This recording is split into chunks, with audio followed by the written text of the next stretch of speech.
بدي الله يخليك قصيدة حب على السريع. حنقول قصيدة بعنوان درس مهم كتير. هاتي لشو.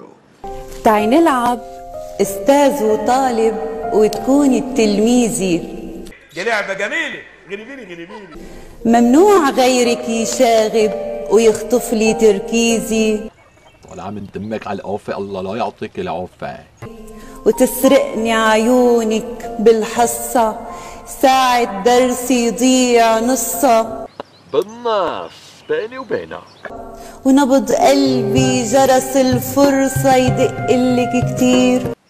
لك فهمت عليكي، يعني وقت اللي عم بيدق شو عم بيقول؟ بدي اشرح لك عن حبي، درس مهم كتير. والله يوفقك يا أستاذ عن هالقصيدة. احسبي الدقات اللي بقلبي مع نبضك شو بيصير. أنا بحسبون عنك.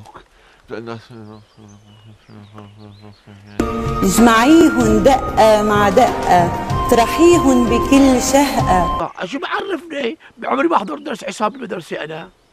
المشاعر ما بدها ورقة، بدها حب كبير. المرأة بتحب هيك تحس الحب، يعني تحسه حس ما تسمعه هيك تسمع.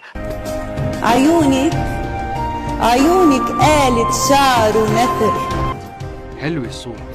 أبيات جمال وسحر. كمل لشوف. استاذك غرق بالبحر. هيك صارت أحلى. فزتي بمرتبة التقدير، فزتي بمرتبة التقدير. يمكنك انت كاتب كلام بيتلحن. ها استنى شوي. لهجة لبنانية ورد أغلب القصائد كأنه. ايه صحيح. ليش؟